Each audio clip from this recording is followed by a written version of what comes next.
in here. We've got Julie. Oh, aloha, Julie. Julie, who's moving to Idaho. We've got Eric and Tracy. Aloha, Darlene. We got Vaughn. We got Ebony. How are you, Ebony? One of my favorite people out there. Lots of energy, doing good stuff. And we've got Evan. We've got a good crew here. Darlene, Vaughn. I think I said Evan, Cannon, Diane. And we've got more people coming as well. So welcome to every single one of you. Feel free, if you'd like to, feel free to turn on your camera. Feel free to chat. I don't think we'll be so big today that you can't maybe just interrupt and ask questions. Feel free to have fun with this. Feel free to interact.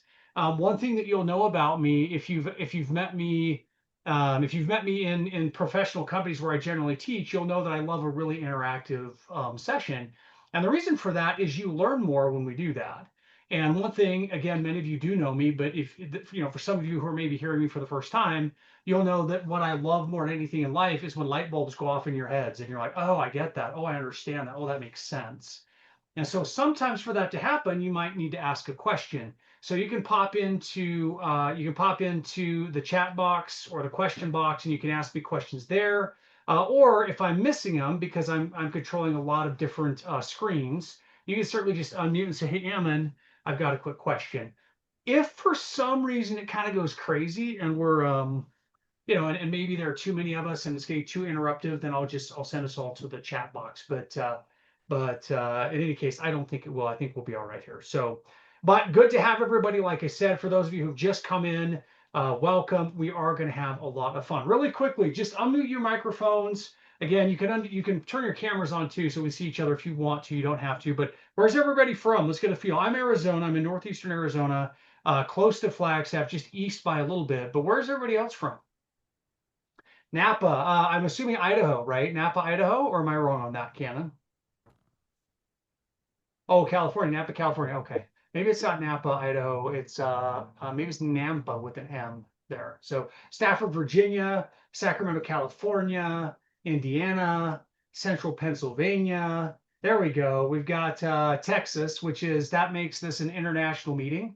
So you guys, right? Because Texas, they consider themselves their own country. So when you guys get off of this and you go maybe talk to your friends, like, yeah, I was in an international real estate meeting, and you'll sound really cool, right? And I think it does count. I think Texas really does count as its own country. We've got Colorado, Gloucester, Massachusetts. Is that right? MA is Massachusetts, right, guys? Gloucester. Oh, it's Gloucester. Gloucester. How is it? Gloucester? Yep. Okay. All right. I said that really wrong. Thank you, Tracy. All right. I said that wrongly. I even said wrongly wrong.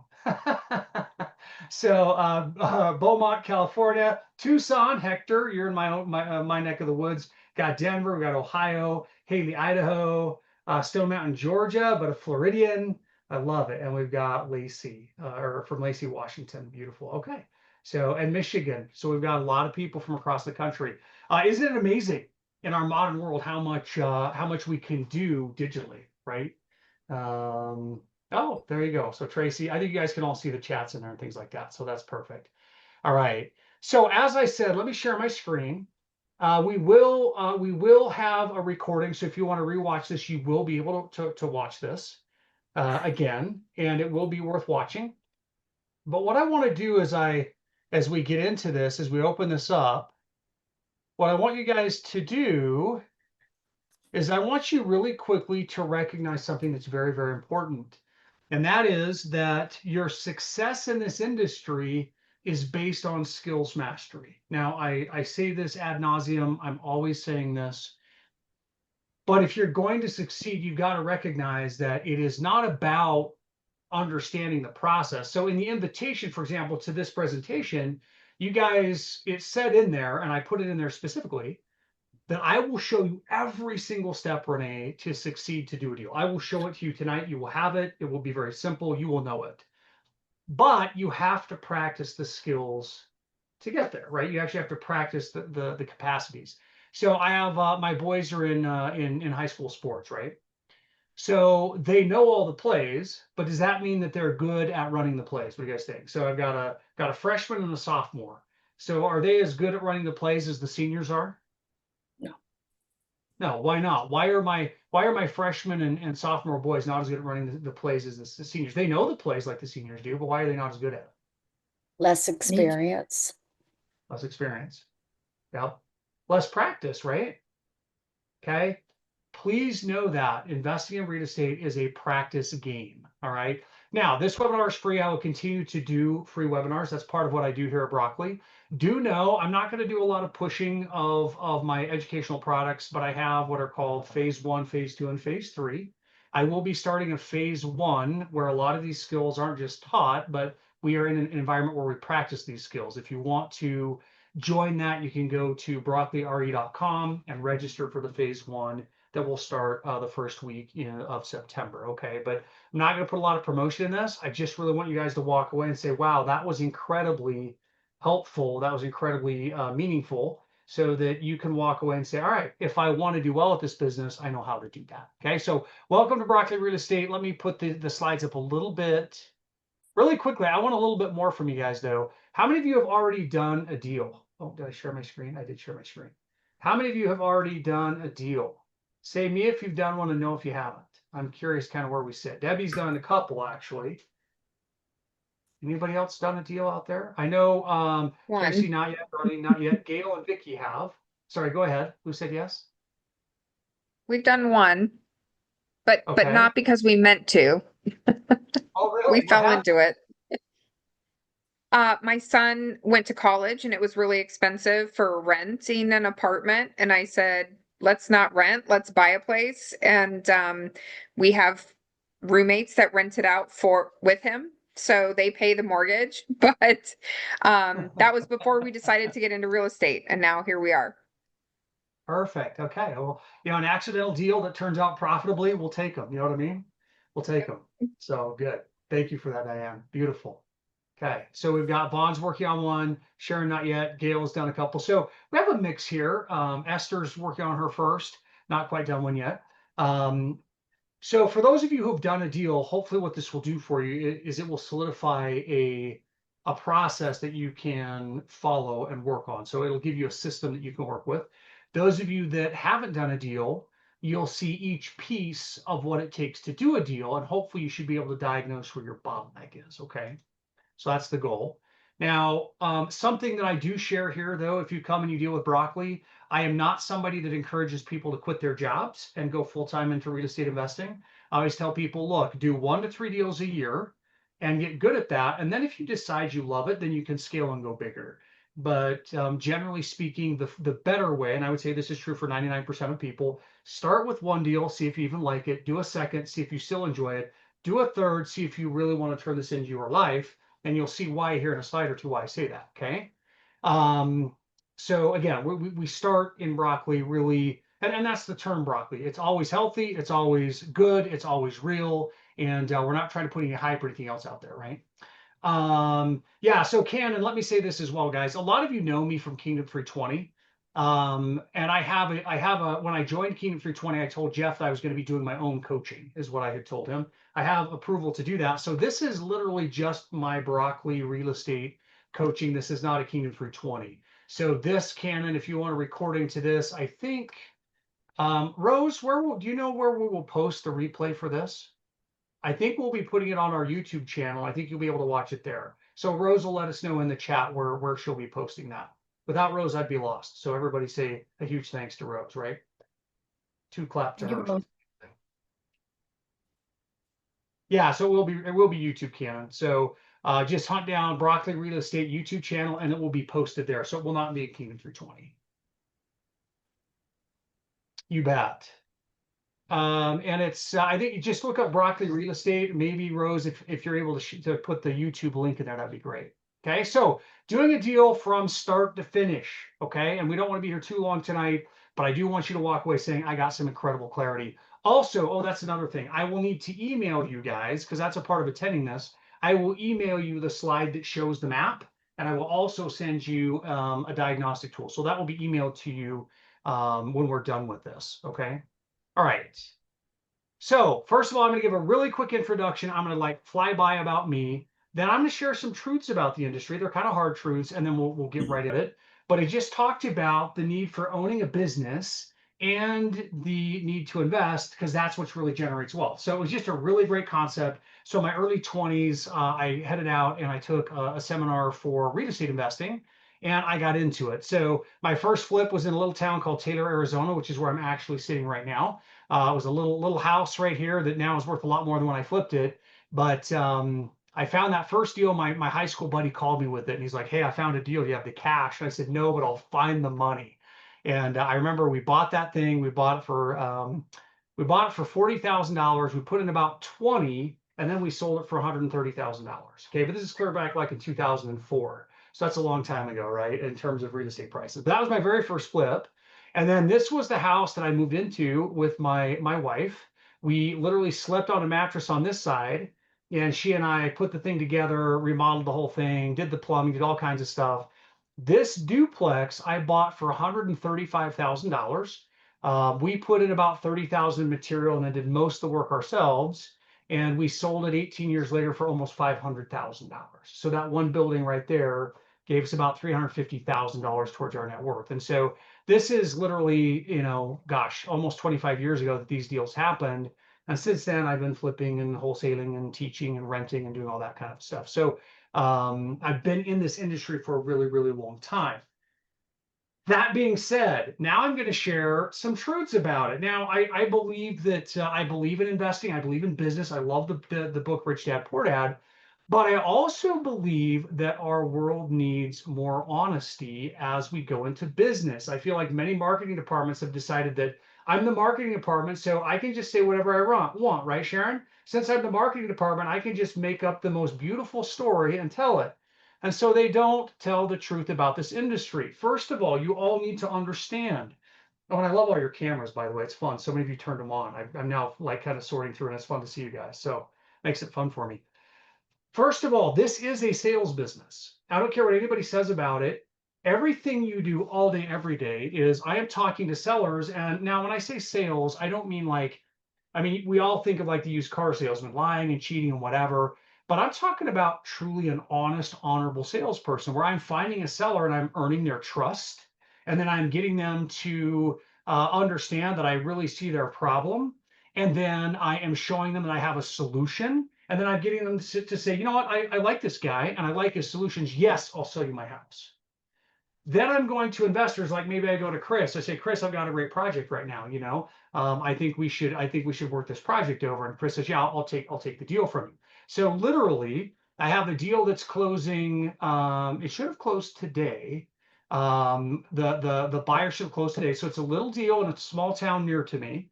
And we got somebody who was in foreclosure.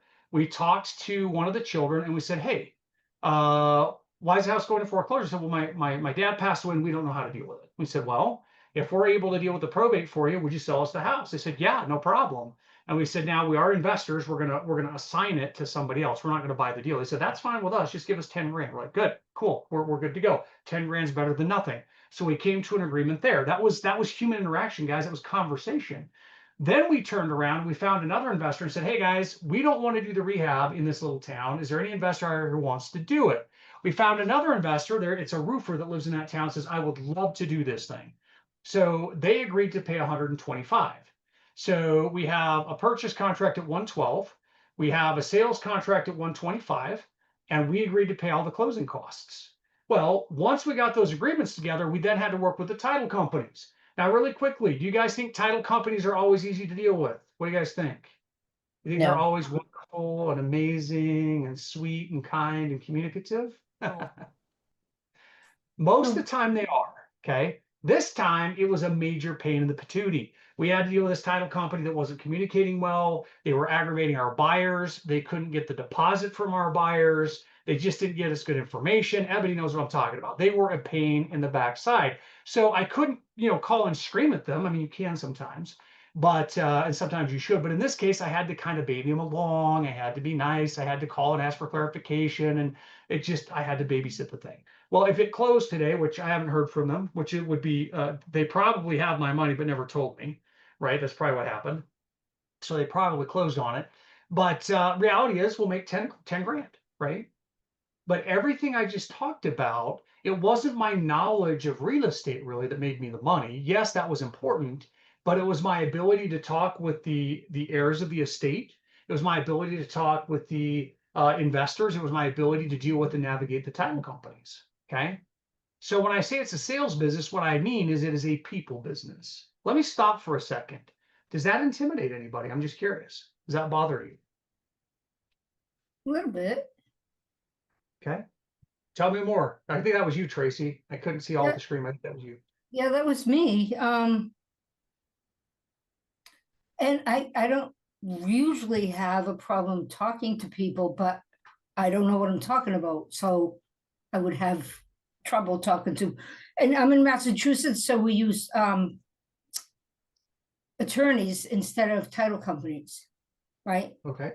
So um I don't think I'd have too much trouble talking to an attorney, but just to approach someone and say, hey, sorry that your dad passed away. What are you going to do with the house? It's kind of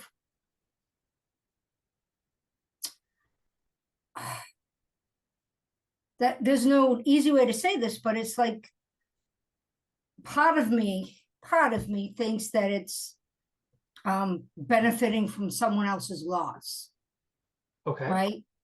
So that would be a pretty delicate conversation for me to have. Okay. Yeah, So I maybe love what you just brought up there, right, Tracy? Because you brought up a different element which we talk about. Like when I do trainings, I get into to talk about ethics, right? So am I really taking advantage of their loss? Am I being unkind and unthoughtful? Well, that psychology pops up, right? And so that those are two elements. One is, do I feel comfortable calling and talking to them? And the second is, am I taking advantage of them? And the answer to that one is simply whenever I call somebody in probate, I simply say, look, for some people, the house is a nightmare and they can't wait to get rid of it. They really can't. And I'm a blessing to those families because I can buy that house. For other families, that's, they don't want to sell. And I just don't know who it's who until I contact you. So if you're offended by my contact, I apologize. It's not meant to be offensive. However, if my services are of a blessing to you, great, then get a hold of me, right? So there are ways to approach that in the way you learn to do that, right?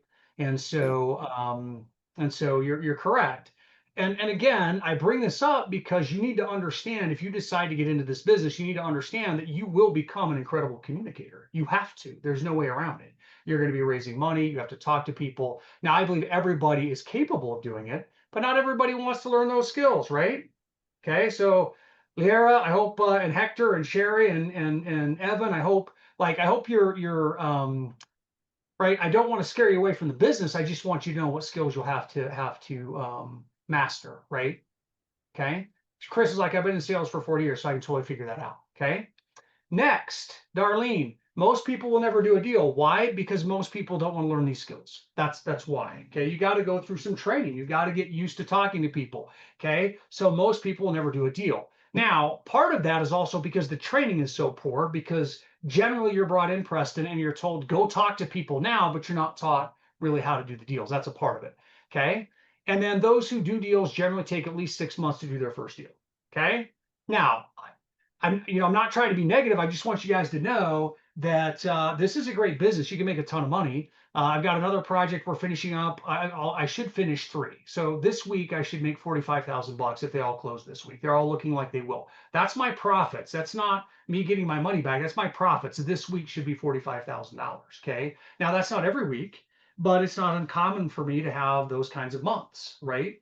So there's a lot of money in this, but you've got to work through these truths to get to the other side of those skill sets to make it work, right, Evan? Okay. That said, Ann, let's move into and let's talk about doing a deal from start to finish. And I will talk about as we do this where the skills fit in there, where the abilities come in, so that you know exactly how you train into them. All right. So here's the map. Some of you have seen this map. It's a map I created. I teach from this map in other courses, so you might have seen it before. But how many of you have already seen this map? I'm curious. Go to the chat box. Let me know who's seen it. Hey, Joe. I did. Esther's seen it. Yeah, Esther's seen it. Eric and Tracy have seen it. Debbie. Anybody who's trained with me in a lot in other companies and in Broccoli will have seen this map, because to me, it's just a great map. Okay.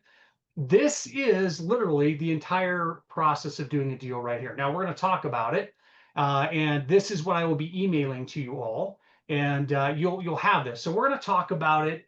We're going to spend a lot of time on this slide, and then we're going to go through each step one at a time. Okay. So let's begin. And as we look at this map here, there are literally 6 steps. You see step 1, step 2, step 3, 4, 5, and then step 6 kind of goes on like through 0 through 5, right? So step 6 is kind of always happening, right? So this is the entire map. Now, really quickly, this is important. For those of you who have ever baked cookies or bread or anything else, when you go to bake something, do you always get the ingredients out in order? Or do you just kind of grab the closest ingredients and then grab the stuff from the fridge and just get all the ingredients out first? What do you think? Do you get them out, the ingredients out in order, or just get them all out first? What do you do, Esther? Debbie says in order. You guys are civilized. I probably shouldn't have asked this question. Eric and Trace like out of order. Ann says ingredients in order. Joe says Renee says I do both. Sherry says in order. Okay, I'll be honest with you guys. I do not get the ingredients in order, right? So I'll get the recipe out. And what I'll do is I'll go to the cabinet and I'll say, okay, maybe the first recipe is flour, but I know the flour's right there and the salt's right there and the baking soda's right there and the salt's right there, or the chocolate chips. So I'll just grab it all. I'm just like, here I am. I'll just boom. I grab all the containers and I go over to my table and I plop it down. Okay. That's how I bake. Okay. Is there anything wrong with gathering all the ingredients first? I mean, so long as I put them in order, is it okay if I gather them all first? What do you think? Yes, Totally okay, right? Renee's like, no, Emma, that's absolutely. totally wrong. That's inappropriate. I'm calling the baking police over for you.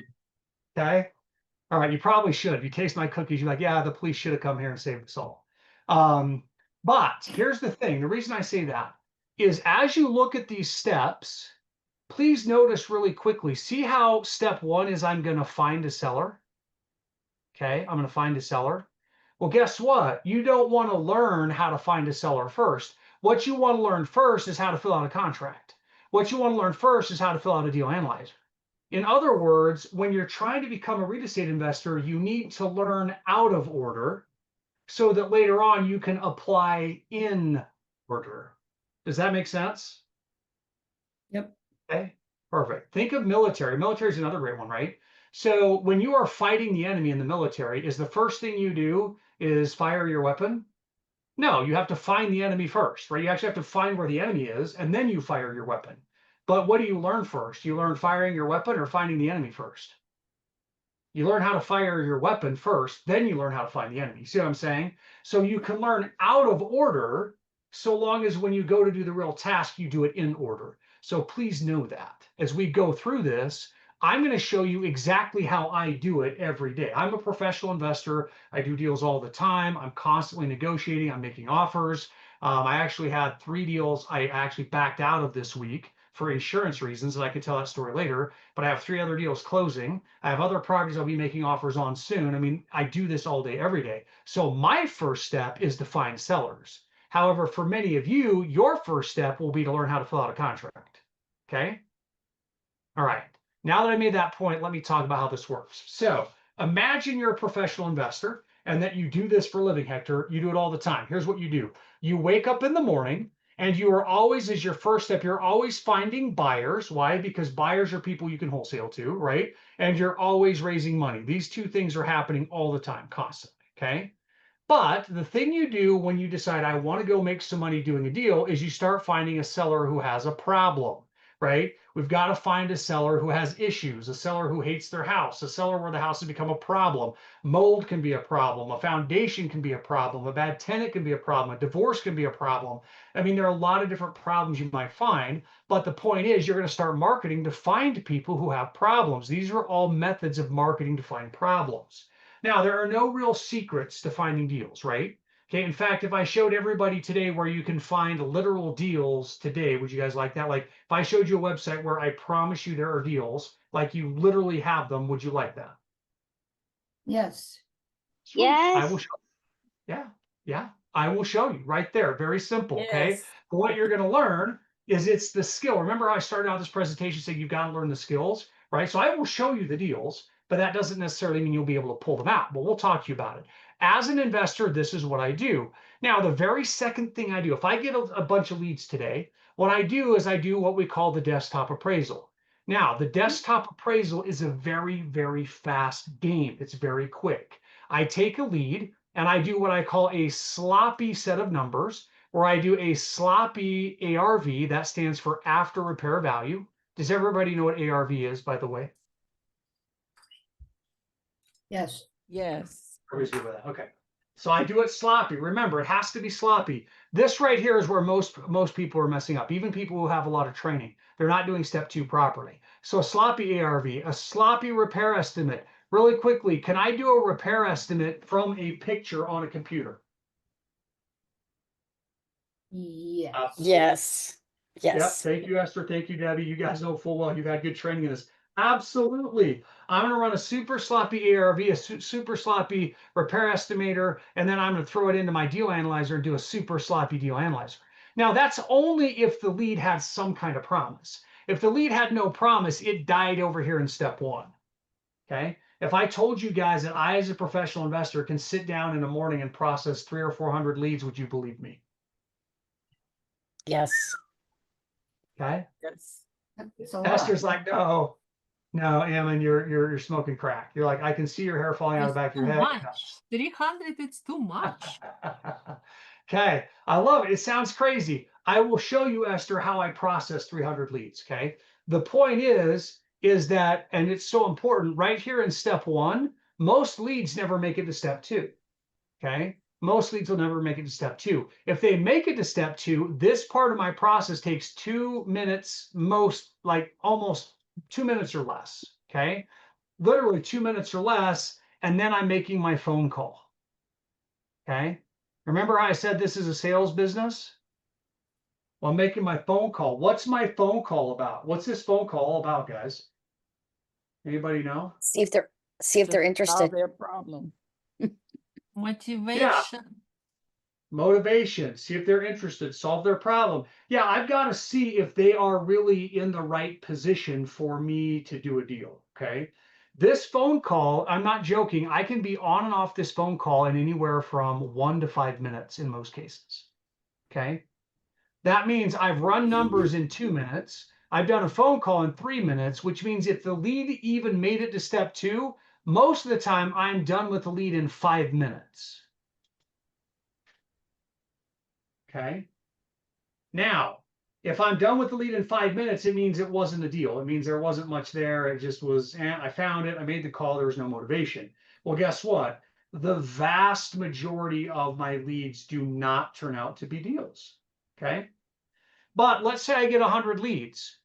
Well, if in 100 leads, I decide out of those 100 leads, only 4 of them really need to get a desktop appraisal. And if I take 3 minutes, right, times 4 leads, right, that's 12 minutes to run that.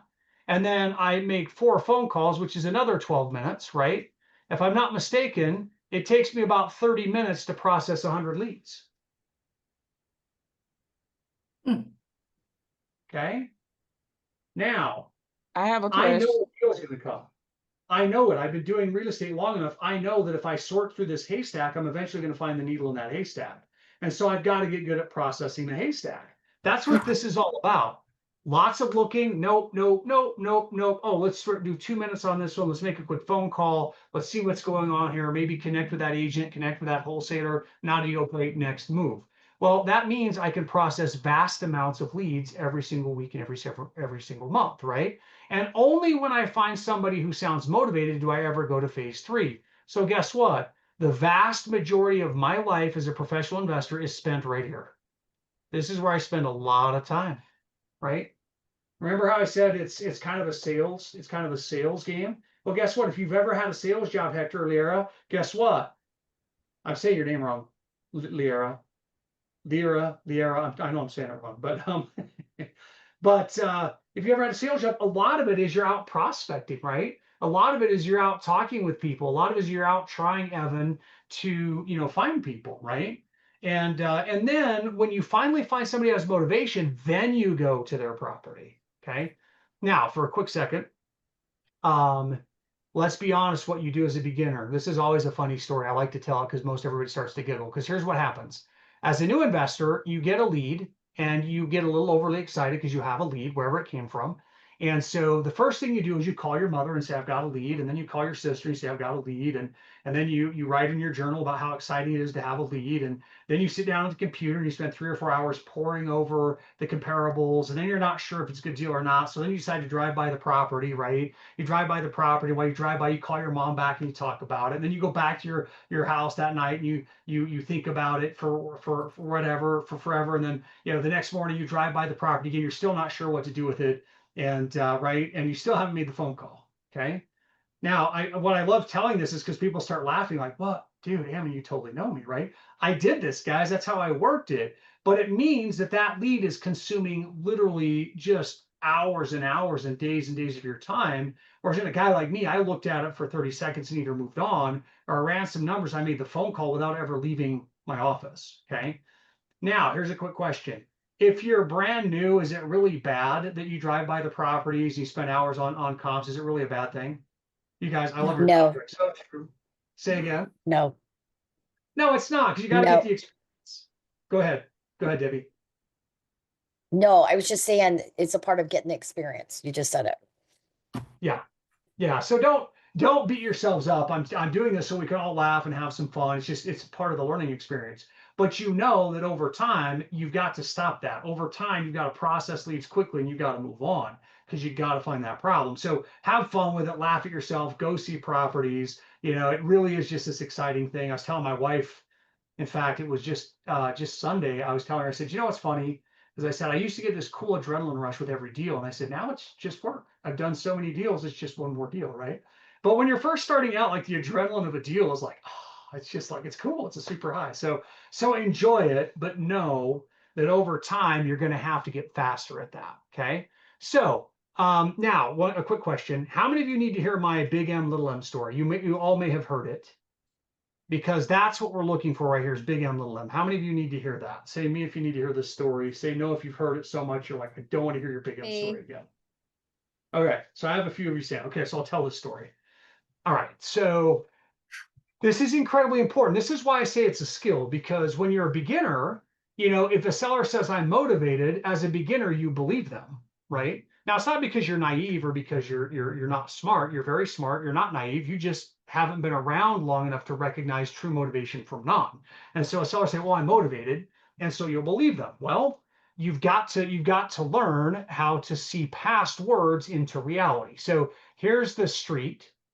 I'm just telling a fake story. I made this story up. So this is a street, and this is a hotel over here. Beautiful hotel. It's dancing, right? It leans a little left here. It's dancing to music. In any case, we have this salesman who comes into town, and he drives into town in his Ferrari. And yes, this is a Ferrari, by the way. And anyway, so he's in his Ferrari and he has a sales call tomorrow morning. It's Thursday night. He gets in at midnight. All right. So he arrives at midnight and his hotel is across the road. So he starts to cross the road to get to the hotel. So now here's the question. Okay. Is he motivated when he crosses the road? What do you guys think? Is he motivated when he crosses the road? You all have to vote on it. I would hope so, but it's midnight, so he could be tired. Okay. Yes, Yeah, like he- there's no cars. It's kind of a small town, so there's really no danger. But right, Tracy, it's kind of like, well, why would he? Like he's not going to stop and take a nap in the road, right? Right.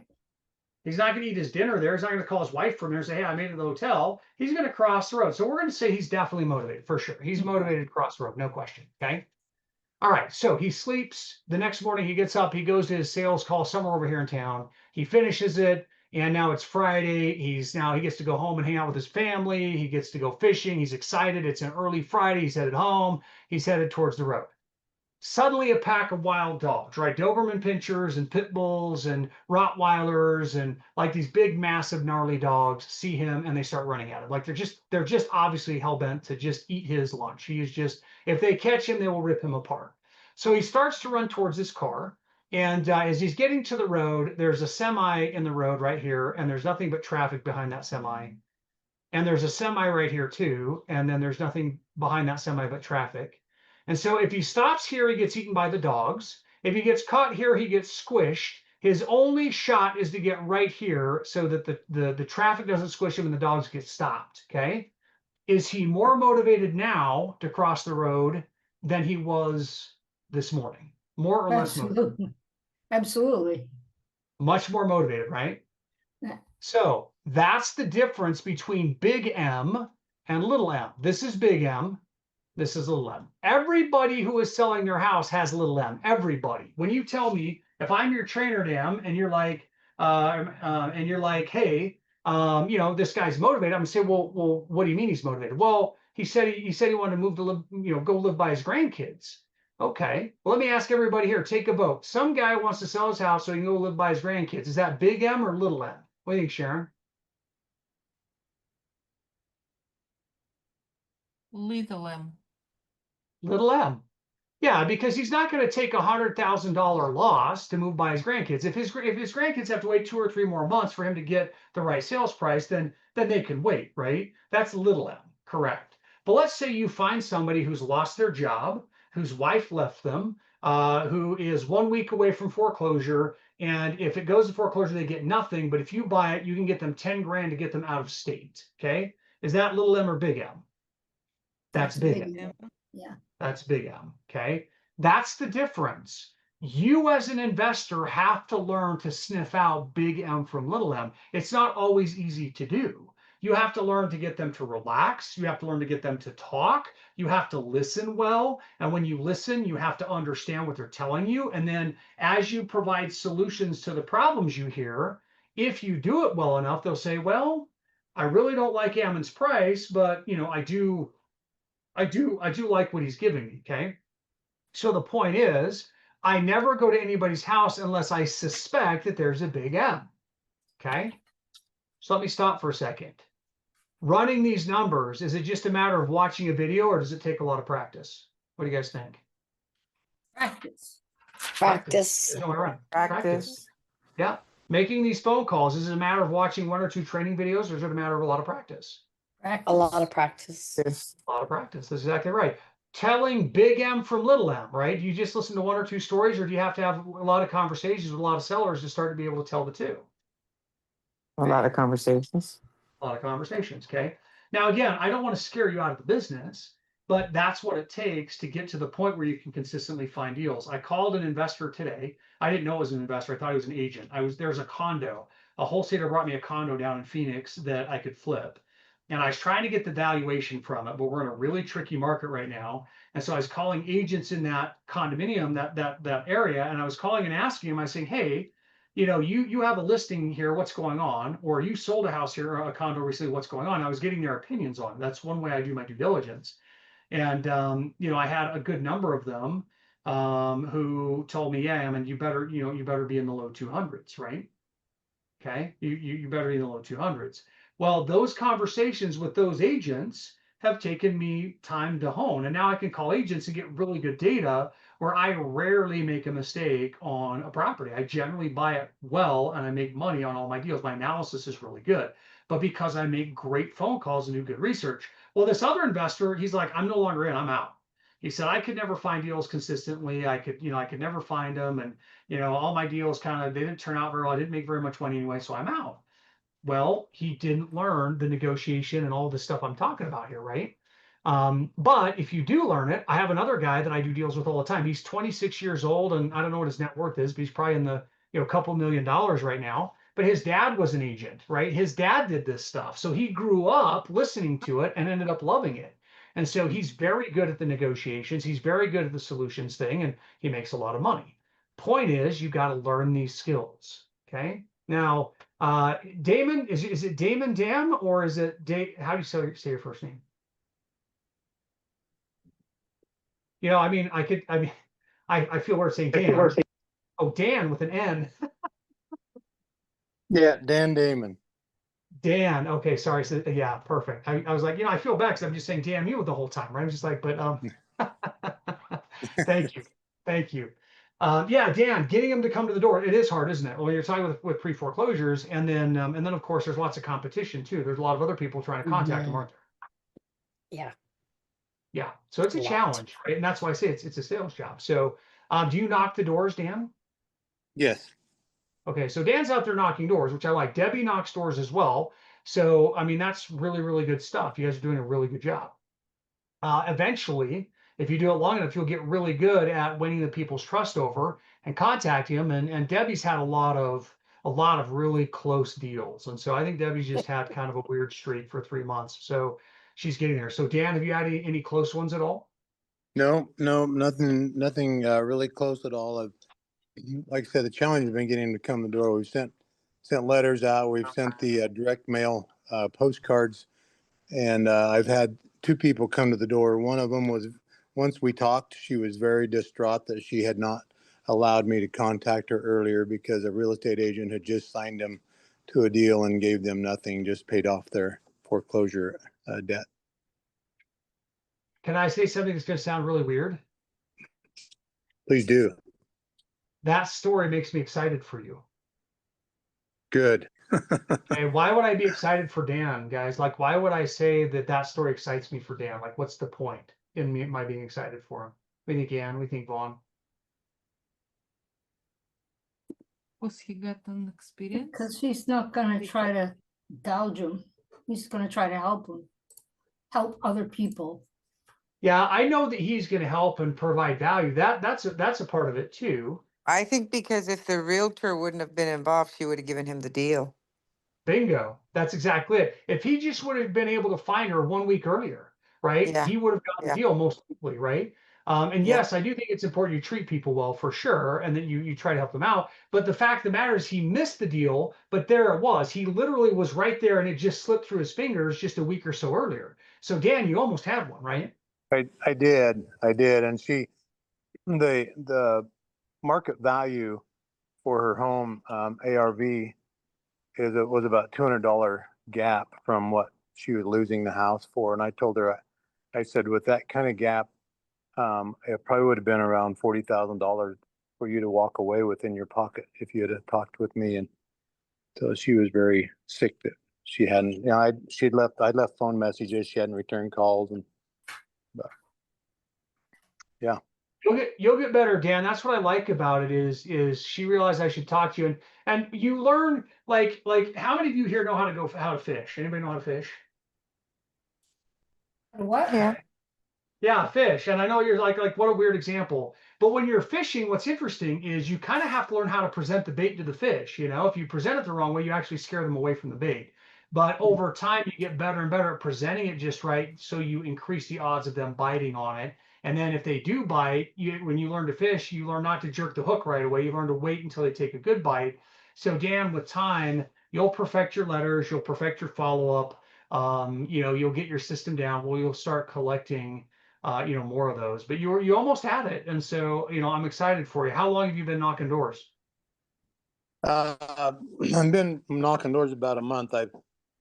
Through a coaching call, I had been encouraged to not knock on doors and to just do mailers, and so I didn't. But then I thought, you know what, that's not my personality. I've got to go out and meet and greet. So I just started doing it, and I feel a lot better about doing that.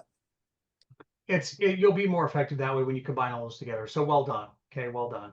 Thank you. So Thank you. so I love it. I love what you're doing there. So what you're noticing, and again, what Dan's doing is he's doing his marketing, right? And then what Dan's doing is he's assuming that this person in foreclosure is already super motivated. So he's kind of finding the pre-foreclosure, and he's kind of skipping straight to step three, because he already knows they're in foreclosure. They're already big M, right? If you're in foreclosure, you're already by default big M. So Dan's going right to this step, okay?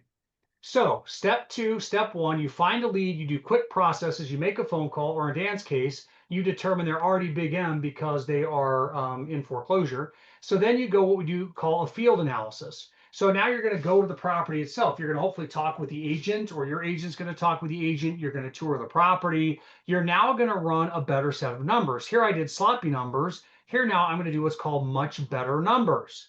That's my term, much better numbers. I should patent it, but it's kind of really a lame title. But you get it, right? I do sloppy and then I do much better. Is much better perfect? What do you guys think? Is much better No, perfect? Thank you. It is no, not perfect. This is so important. What I'm teaching you right now, yeah, it's gooder. Stephanie, my kind of person there. It's gooder. Okay. This is not perfect, right? The goal in step two is to understand the seller. We're trying to understand them. In step three, we're also trying to understand them. Why are we trying to understand them more than we're trying to understand the house? What's the point in that? Connection. Connection. Good. Who signs contracts? Do people sign them or do houses sign them? People. People sign them. So you're trying to understand them, because what happens, Evan, is when somebody says, oh my gosh, Vaughn understands my problems and Vaughn just provided solutions to my problems. Vaughn heard and understood me.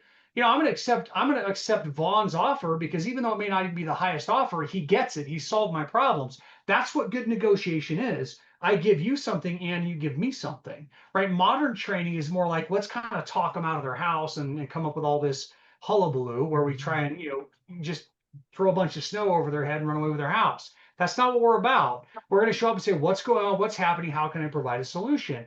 Well, you do that by listening to them. Well, you do much better offers and you much better numbers, excuse me. You run another ARV, you run another repair estimator, you run another deal analyzer. Then what you're going to do is you're going to make an offer to the seller that meets their needs and that meets your price. Okay. There is a property asking that they were asking 220. This is the last actual, this isn't the last flip I did, but this is probably the biggest, most this in the last few months, right? They were asking 220 for a house. Guess how much I bought it for? That was their asking price. Guess how much I bought it for? 180. I bought it for 150. See? What do you guys think about that drop? Now I bought it for 150. I put in 150 worth of work, and then I sold the property for $510,000. That was my deal. Okay. Well, you get people to drop those level of numbers, and this was an MLS listing, by the way. This wasn't even an off market listing. Well, you do that by listening and understanding the situation. That's how I got them to drop it. Okay. So it was negotiation skills. Well, they accepted my offer. And then you move into due diligence. And quite frankly, the reason I got it down is I actually got them to accept it at 207. And I did the due diligence. I wasn't tricking them. I don't do that. I don't lie about my price, because some people will teach that. Offer high knowing full well you're going to drop the price later. I think that's deceptive. I don't do that. It's very rare. There are rare situations where I feel that's justified. But I made my offer at 207 because I thought it was a good deal. And so then I found some additional issues. I said, I'm not buying at that. I need to lower it to 180. And they said, that's fine. And then they had title issues, and I negotiated it even further to 150. But again, these are all negotiation skills that I've worked over. All right. So I get it under contract. Then I do my due diligence. Now, really quickly, does anybody here find it odd that I'm doing my due diligence after I put it under contract? What do you guys think? Is it weird that I'm doing my due diligence after I put it under contract? So it's like, yeah, that's weird. Like, why would you do that? Okay. And thank you, Stephanie. It's counterintuitive until you've done a few deals. You're like, that doesn't seem right. That's almost like jumping off of a cliff into water. And after you've jumped, you're like, well, you've jumped off the cliff. Now you're going to investigate the water to see if there's a log down there. That doesn't make any sense. Okay. So yeah, thank you. Preston hit it on the head. The contract here has what we call an escape clause. Okay. It has an escape clause in it. That escape clause effectively says that if during my due diligence, if I find a problem, I can back out of the deal. Okay, so let me ask you this really quickly. Let's say that I get into a deal, and I start doing it, and I find a problem, and I back out. Is that socially wrong and unprofessional to do that? No. You guys think? No. No. It's not. I backed out of a deal yesterday. Go ahead. But I would, definitely, it's not wrong or socially unacceptable, but you don't want to do that too many times in the same city, right?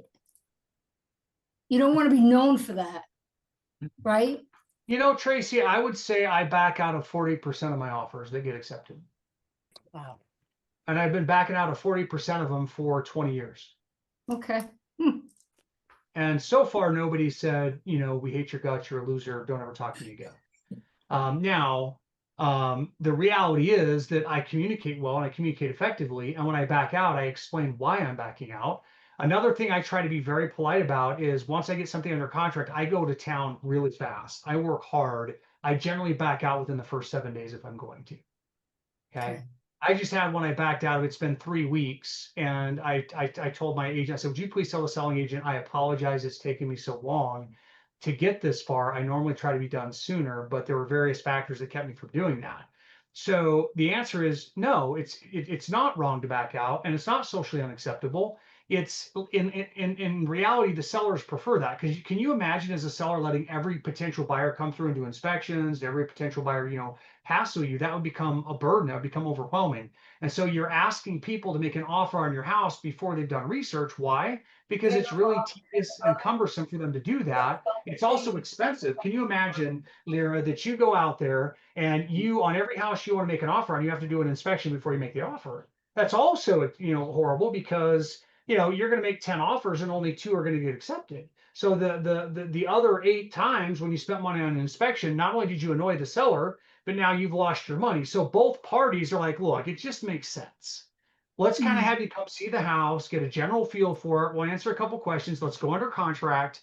Then let's really do our due diligence. And if you back out, that's okay. That's just accepted. So it's actually perfectly okay, Tracy, to back out, and to back out regularly, as long as you're doing it professionally and you're not just wasting people's time, right? Okay, thank you. Yep. And that's so important. That's why I can move quickly, because guess what? Step 2 was really quick. When I go to this person's house, I don't take forever. It's another problem new investors make, is they do tons of research and try to get perfect numbers. I don't. I literally write the offer and I let them know, guys, I have due diligence. I might find something there that would be a problem, right? And if I do, I would have to back out. So I prepare them here. Remember, I said this is a sales job. You have to communicate really well. I'm prepping them for the inspection, and then I back out. Now, Diane asked me, said, do you ever buy without an inspection? Diane, I have done this enough in my life that yes, there are certain situations in which I will buy without an inspection. But I would tell you, until you've done, unless you're really confident in yourself, I would say do 5 to 10 deals before you attempt to buy without an inspection. And even then, be very careful. I've lost money on, I think, 3 projects, and every one has been because there were problems I didn't see in the physical inspection. It wasn't that my comps were wrong. Okay. So yes, I have bought without inspection. And Diane says a lot of wholesalers don't want to allow inspection. What I do with that, Diane, is I tell them, look, I'm not going to commit to buy your property until I do inspect the property, right? And I make them write in that if the title isn't good or something like that, I get my earnest money back. But I say, hey, I'm interested in your property. I want to see it first. And then if they say, well, we don't want you to see it, you just have to commit, then I'm like, then I just don't commit. I had a deal from a wholesaler that was a really good deal, but it was in a flood zone. And so I had to spend a couple weeks really doing some good due diligence, unfortunately. And the day I was like, hey, this is a good deal, I called him and says, I'm putting the $5,000 deposit. Literally, somebody beat me by an hour, right? But guess what? Do you think I would change how I did it? No.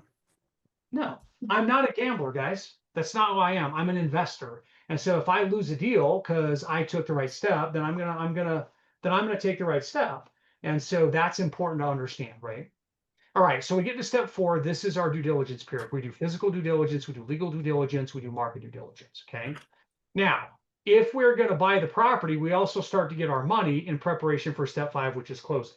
Okay. And again, remember, hopefully we've been talking to money people all along this. Hopefully we've been talking to hard money lenders. Hopefully we've been talking to potential buyers. Hopefully we've been talking to banks, whatever. So now I go to raise my money here. Okay. I'm excited to raise the money to go to close. Now, if I'm going to wholesale it, step 4 is where I'm going to assign the contract. And Diane, it depends on what I'm doing. I write my own contract a lot of the time. If there's an agent involved that brought me the lead, I will let them write the contract. So it just depends on the deal. But I would say I'm probably 50-50. I buy, probably half my properties on the MLS and half off. So I'm selling a property. I have a piece of land. The guy's going to buy from me. Made an offer today. I'll be writing up the contract tonight, but we won't be using an agent. So I'll be writing the contract tonight. That's actually a 4th deal, but we won't close this week. But that one I'm actually going to break even on. I can tell you the story later if you want to hear it. But I could make money on it. But yeah, I'll tell you the story later. It's a little itty bitty piece of land that's like a $10,000 piece of land. But in any case, this is where I would assign the property. This is a wholesale strategy. If I decide I want to flip the property or I'm buying it for a rental, I'll go into step 5 where I will now either close on the property, I will renegotiate on the property, or I will completely back out. Okay, so let me say that again. I'm doing my due diligence, and when I'm done with it, I have 3 options. Okay, one is I can say, yeah, let's go buy the property, let's buy it. Okay, or along with closing, I would do a double close. Like I would buy it, or I would double close it to another investor. That would be a close.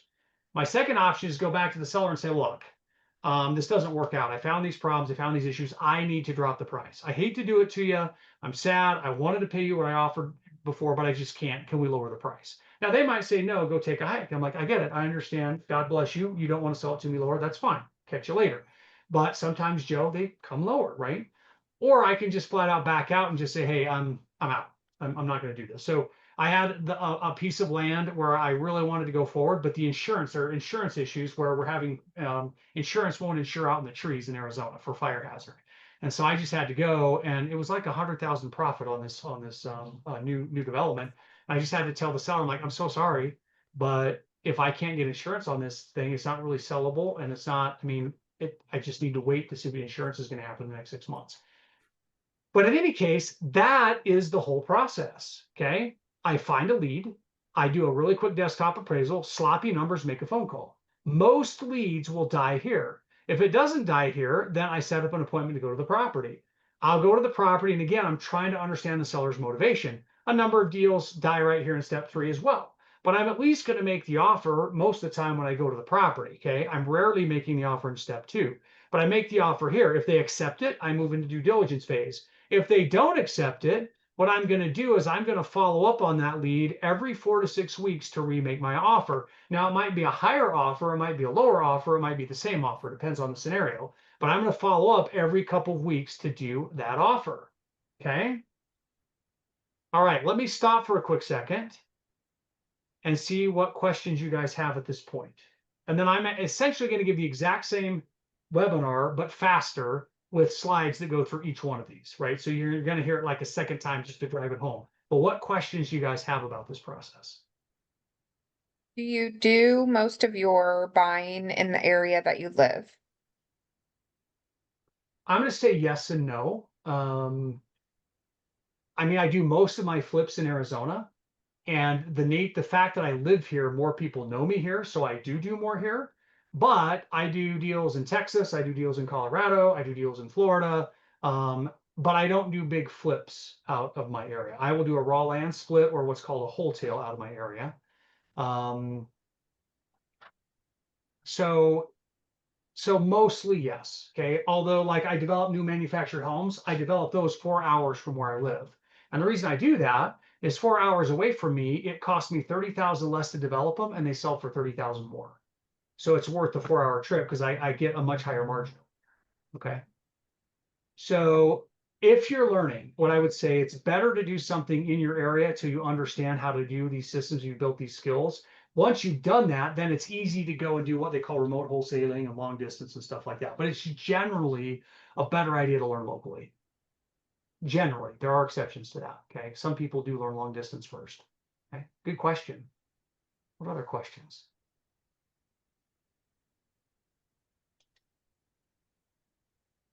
Okay. In auction.com, in one of those websites, I don't know if it's auction.com or foreclosures.com. There's a lot of pre-foreclosures, Yep. and they don't always become foreclosures. And then some foreclosures, it'll tell you, it'll say, you know, this property might not be part of the foreclosure. So I think you would have to contact the owner of the property to see if if the house was in foreclosure. So Tracy, like on auction.com, they don't want to guarantee any of the information. They're essentially saying we're not like, this is the house that's in foreclosure, but we don't own any of the information, and you have to double check it all. So they're just kind of saying things out of both sides of their mouth, so they can't be really held accountable. But you're correct. If you buy a property out of foreclosure, you better have a title attorney or title company make sure that you're buying the right property in the right place in the right way. I don't know if that answers your question, though. I don't know Why- either. Because what I was So understanding, don't way trust I- anything on auction.com except for the fact that there's a house that might be in foreclosure, and when you get a hold of the seller, work with the title company to verify the data. That's what I'm saying. okay. Yeah. All right, Chris, thank you. I do buy and holds, but I don't buy them in Arizona. I don't buy them out west. I buy them in Tennessee. That's where I'm buying my rentals right now. Okay, good. All right, really Yeah, quickly, why is guys. that? Why Tennessee? Yeah, so the reality is if I like if I were to buy in Arizona, I could buy a duplex for $450,000, that would bring me in, say, 2,500 a month in rent. Well, I can go to Chattanooga, Tennessee and buy a $250,000 building that will bring me in $2,500 in rent. So, and in Yep. Chattanooga, Tennessee, it's also growing. It has population Yep. moving in, it has Yep. growth potential. It's just Chattanooga is kind of pre-massive growth. So I can buy a lot Yep. more building, get the same rent, and still have great appreciation opportunities versus out west. I got to pay so much money for so little rent that I've got to put massive down payments just to break even on cash flow. Are you using any sites to get that information, or are you just doing a lot of research to figure it out? Well, at this point, it's kind of hard. I've been doing this for so long. It's been my whole adult life. So I talk with investors and agents and I train. So I'm just in contact with lots of people across the country. But Yeah. it's not really hard to go in, like just when you're sitting down and watching a movie. All you have to do is go into Zillow and pop into a major city in a state and look at the cost of a Yep. duplex, look at the rents, and you just do a quick, equation there. You could sit Yep. down in an afternoon and go through pretty much the entire Western United States at all the major cities in Arizona, California, Yep. Washington, Portland, Idaho, and say, yeah, the West has no cash flow. So it would take a Mm. few hours of basic research, but the reality is I'm just in this so much that I just tend to know it. So I'm not a very Yep. good resource for that. Have you ever looked at Cleveland, Ohio? I'm thinking of looking at Ohio more. The reason I haven't gone into like the Ohio area is generally the population's been shrinking in that state, and generally shrinking populations mean it doesn't have appreciation. And I'm buying more Right. for appreciation, not cash flow. So Cleveland's had great cash flow, just not great appreciation. Well, I'm still young Mm. enough that I need appreciation, not cash flow, and so that's why I haven't gone there. But I think there might be some economic things changing, or maybe Cleveland's starting to grow, and there might be some great appreciation. But yeah, Right. Ohio has some good spots where there is some good cash flow for sure. Right. Yeah, good. So when you started, did you have title companies, hard money lenders, all these people kind of relationship built before you went and found places, or did you find places and then go, oh crap, I got to go find a title company and hard money lender and all the things? No, I did not have it all in place at all. I didn't. It's kind of like I think learning to invest is kind of like doing a household project, right? You're like, okay, here's my project, and then Learn you the go out there. hard way. Well, you don't know what you don't know, right? I mean, you try to learn, but you grab a knife and a hammer, and then you start working on the project. Oh, you know what? I really need my crescent wrench, and so then you get up and go get the crescent wrench, and then start working on the crescent wrench. You're like, I really need to call the plumber and ask a couple questions. Then you call it, and so no, I mean, I did take like a course that taught me several things, but Mhm. um, I kind of did a little bit of both. I try to go to clubs, I try to learn, I try to do things, then I go out and try to do a deal, and I try to apply all the Right. things I learned, the people I met, and then it would fall Yep. apart. And I was like, okay, I learned a lot. Let's try again. So there were a Yep. lot of meet people, find a house, attempt to put them together. It would stink, it wouldn't go, and then I Mm. would do it again and again. And finally, I got one to work, and then another one worked, and another one worked. I'm like, okay, I got this, right? I can ride this bike now. That's awesome. So Yeah. I tried to prepare, and what I tell people, right? If we look at this here, there's lots of skills. So, for example, talking to buyers is a skill. Okay, marketing is a skill. Running your deal analyzer, it's a skill that you practice. Your seller lead sheet is a skill. The phone call is a skill. All these are skills, right? And so again, you have to practice them. So I tell people if you practice your skills till you're about a 7 out of 10, then you go out and try to actually do deals, then you can get it the rest of the way. So you study to a certain point, and then you have to go out there and start doing. Makes Problem is, a lot sense. of people don't study; they just go out and start doing, and it kind of crushes them. Yep. So, all right, really quickly, did this guys give you the steps? I promised to give you all the steps for doing a deal. Do you feel like this fit the bill? Did I fulfill Yes. my promise? Okay, awesome. I will Yes. email this out to everybody. It only has one color. It used to have multiple colors. I'm gonna have to figure out how to get a second color in there. It's kind of drab right now, but I will send that out to everybody. Now, as far as your time, we've been here just over an hour.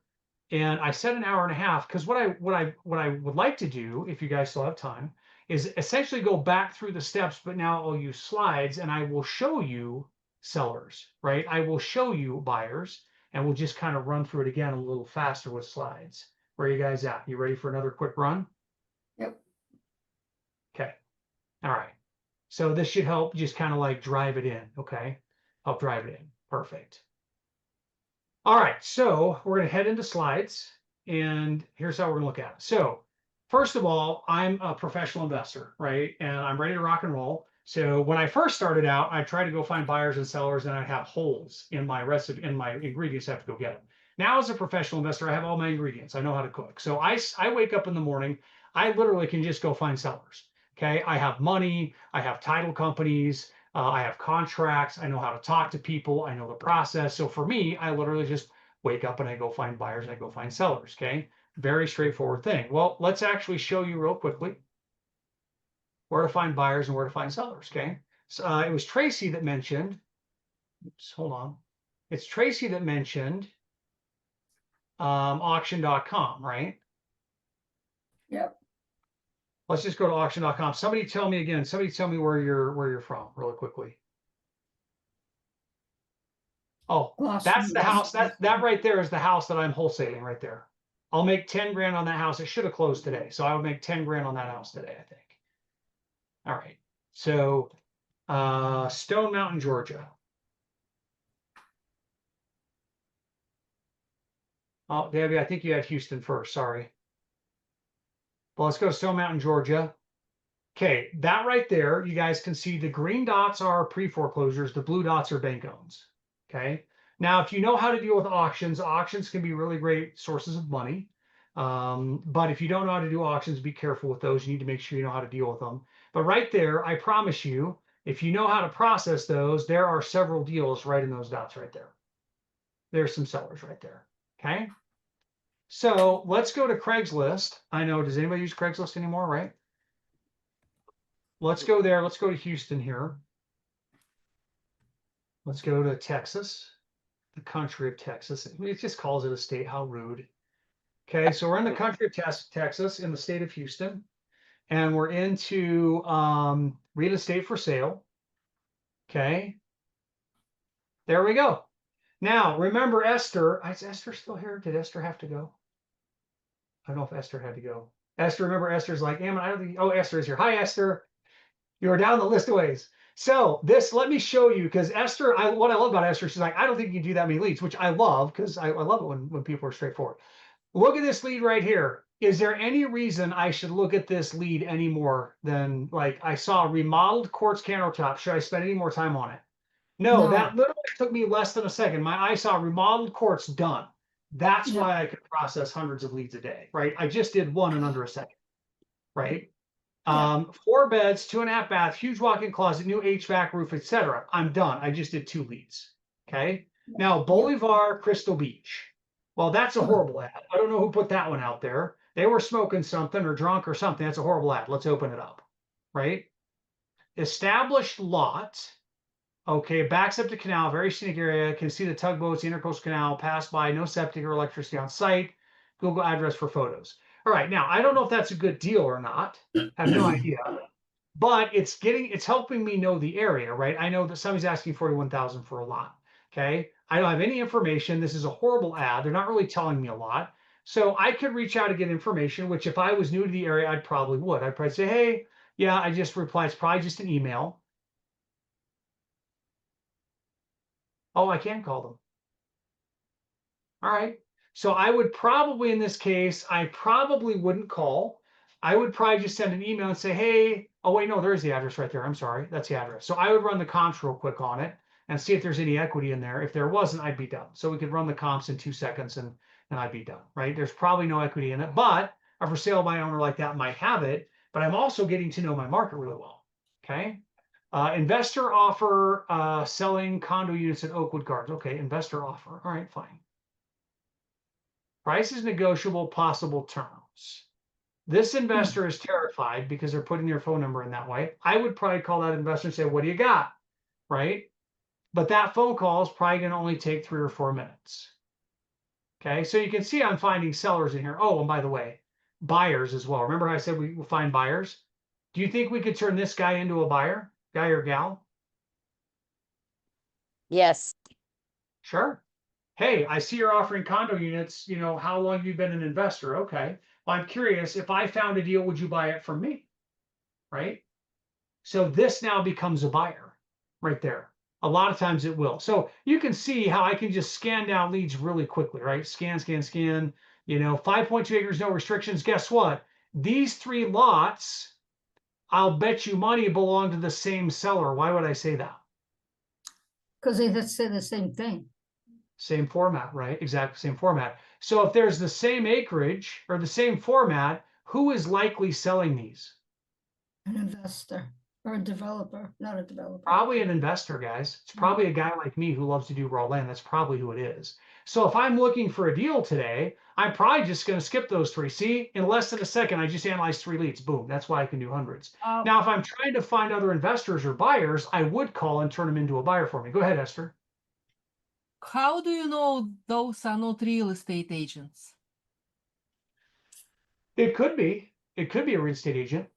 The result's the same though, because if it's an agent that's advertising those, I doubt the agent's dropping them at a low price. People who hire agents or tend to try to get market value. Right. Now, I could be wrong, but you have to realize I know that I'm hunting for a needle in a haystack. So if my odds are really, really low on a lead, I'm just going to let it go, right? So I'm going to let it go. So nope, nope, nope. I just processed 4 leads. I'm, you know, again, if I were hunting for other investors, I would want to call and get to know them. So let's say I'm hunting other investors. I'd call and say, okay, don't miss. I call Ann. So Ann is the investor, right? Ann, look at that. So we have an Ann here, we have an Ann here. So 2 investors, an Ann on our webinar and an Ann here. Okay, so I would call Ann and say, Ann, tell me about what you do. Ann, what do you got? Ann, do you have any lots I can split? See, I love to split land. So I would call Ann and say, hey, Ann, I don't want to build on it. I want to split it. You got any good splits? Okay. So I would probably call Ann and try to get on Ann's, see owner financing, stuff like that. But I would call Ann and say, you got anything I can split? That wouldn't, you know, so there you go, processing it.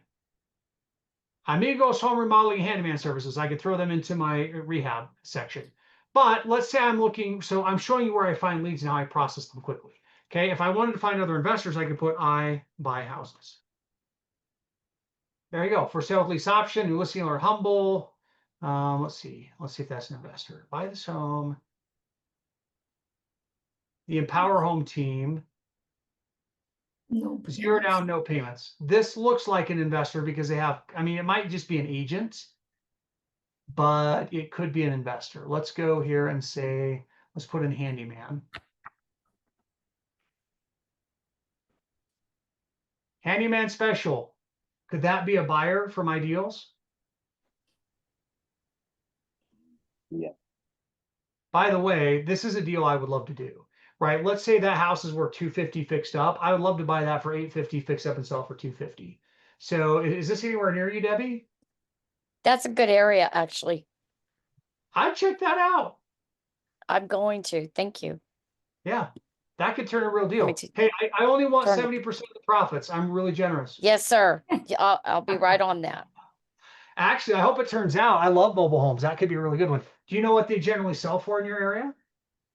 No, I'm not real sure. New Caney is a big area for mobile homes, but I do have a friend that does mobile homes and I can ask her. Okay, let's see how many pictures there are. See, you guys can see, like, this is like a real lead. Like, I hope Debbie gets it and makes money. There's only 2 pictures, but I'm really excited about it. I can't see. Let's see if we can see the picture real well. Do those windows look newer or older? Older. Older. Probably older, yeah. I was Yeah. wondering if it's like a newer mobile home that didn't get established, but I think that's old vinyl skirting, and I think it's been set Yeah. up for a while. So it probably is older, but you know what? Some of those I've made really good money with some of these old mobile homes like that. And if you call up, right, it says owner financed, that might work real well. But maybe you just call and say, look, dude, I want cash, give it to me for 50. Maybe you'll snag it for 50 and put in 100 and sell it for 250. That'd be cool. Anyway, there you go. Okay. So, I'm but gonna call here's the that. other thing. Go ahead, Debbie. No, I said I'll be calling that one tomorrow. Awesome. Here's the other thing. Even if it doesn't turn into a deal for her, Debbie can turn this person into a buyer, right? So turn them into a buyer. So back to my slides. You guys can see that finding buyers and finding sellers isn't hard, right? They're out there all over the place. So Sharon, it's just a matter of learning how to pick up the phone and talk to them. I've been doing it for years. I'm perfectly okay with it. Now, a lot of you, if I said right now you're all going to pick up the phone and call 5 buyers, you'd probably want to throw a rock at me. Okay. That's probably why I teach from a distance, right, on the screen, because you can't get with a rock. All right. Okay. So you have to learn to do that. All right. Now, when it comes to finding sellers, a lot of you have belonged to programs that they immediately teach you to go out and spend a lot of money, like a ton of money, right, Evan, on marketing. And what I let people know is I'm like, look, the problem with marketing right out off the bat is you don't even know how to talk to the person when they call you. Right, Darlene? So this bandit sign person calls you, or this direct mail person calls you, and they say, "Hey, I got your letter," and you're like, you're tongue tied. You don't know what to do. So what I tell people is, when you're in step one as a new investor, you should literally spend them on what I call free leads. Right? These are free leads. Craigslist, Zillow, Realtor.com. Well, Craigslist, Zillow, Facebook Marketplace. Right? Really inexpensive, fast, easy leads. And you should make a ton of phone calls to investors, to agents, to sellers, and you learn a ton. You learn how to negotiate. Well, once you get really good at this, go ahead and spend a little bit of money on some bandit signs. Start maybe putting something online, maybe put some Craigslist ads out there, that kind of a thing. And when you get good at that, then you can go ahead and spend a little bit more money on things like direct mail and billboards and things like that, because this actually costs some substantial money. If you're sending out direct mail, right, Dan, if you've been sending out direct mail for a month and you happen to have now 3 months of pre-foreclosures and there's 200, you're spending $200, $300, $400 a month on your mailings. Well, $400 a month for 10, 11, 12 months starts to get expensive, right?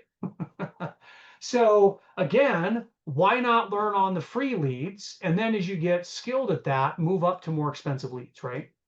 Good, Stephanie. Good. I hope that is. Because again, you move in and a lot of these gurus want you to start marketing. Why do they want you to start marketing on day one, guys? Normally it's Because their program making money.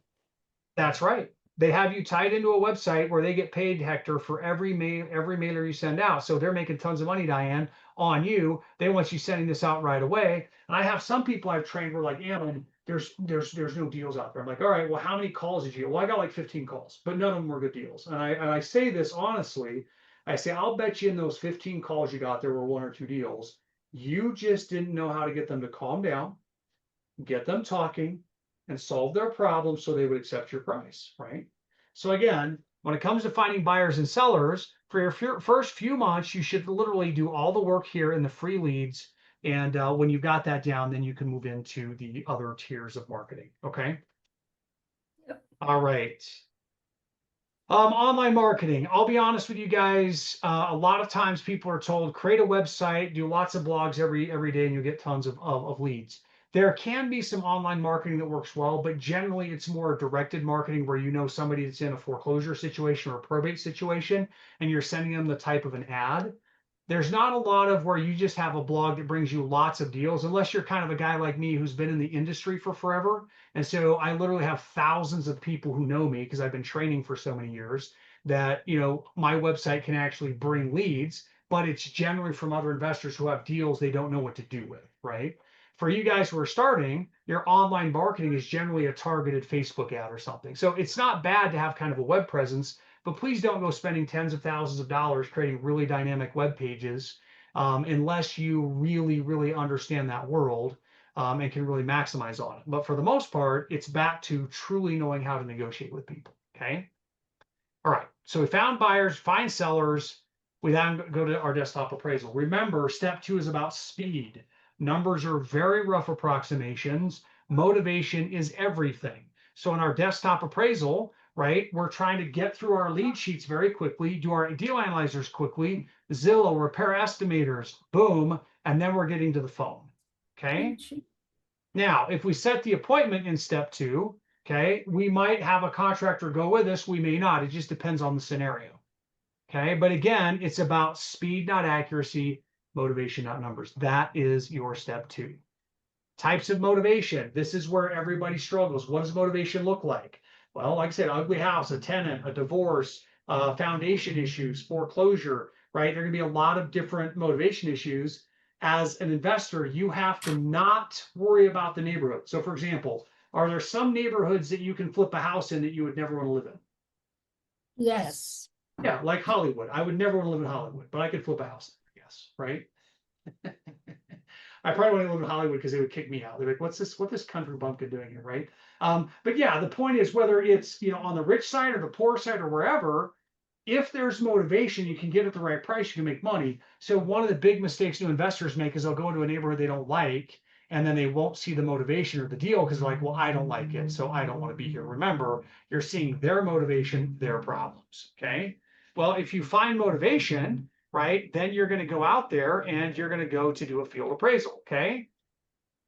Yeah, that's probably exactly why they kicked me out, Debbie. I would be in my cargo shorts and be like, "Yeah, those aren't happening here, buddy. You're out." Okay. So I come in right here. We find our buyers and sellers. We do our desktop appraisal. We do it really quick, really fast. If we find real motivation, and only if, and most of the time we don't, we go to our step 3, which is our field appraisal. And all we're going to do is exactly what we did in step 2, only now we're going to spend more time on it. We're going to drive the neighborhood. We're going to walk the house. We're going to build rapport with the seller, the seller's agent, or we're just going to try to understand the situation, and we're going to rerun the deal analyzer. But again, remember, we're trying to focus on the seller and or the seller's agent to understand where they're coming from. So as we're seeing the house, we're trying to put the story together. Why would somebody sell this house? It's beautiful. Or, wow, these guys really did not, I'll bet they're afraid of this foundation issue. Or, I wonder why they listed it the way they did, right? You're asking questions. One of the deals I did, one of my first ones, they labeled it as a manufactured home. Okay. And it's this really crazy situation where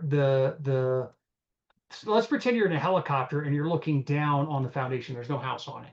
Well, what you had is in the middle of this house, there was literally a mobile home trailer bed, a single wide.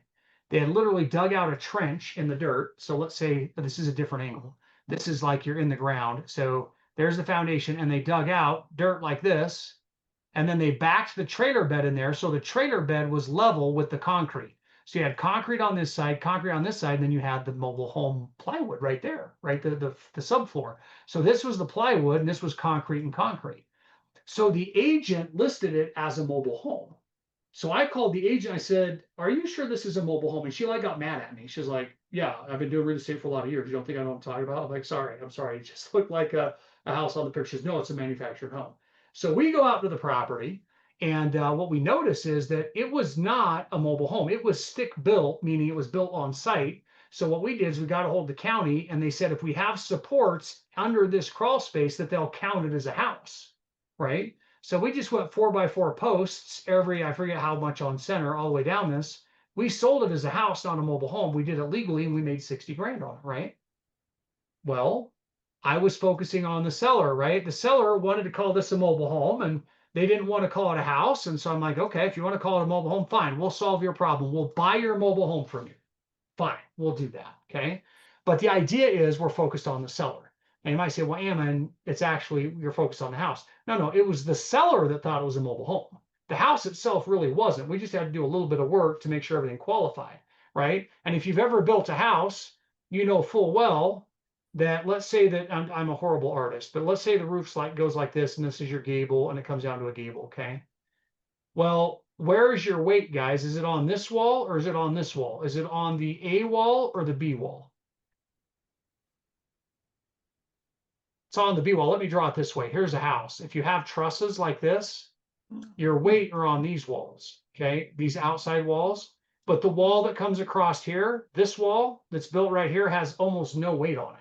0, right? So all of the weight was on the concrete wall. See, this was all concrete and this was concrete. That was carrying all the weight. The mobile home floor didn't have any weight on it. There's no real weight there, right? So again, the house was a house. It's just the seller wanted to call it a mobile home. So we solved their problem. Fine. You get rid of your mobile home for cheap. We'll buy it for cheap. Happy to bless you with that opportunity. Okay.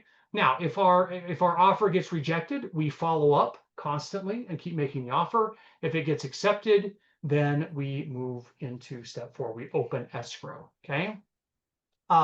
Remember, in step 3, our numbers are still not perfect, right? They were sloppy in step 2.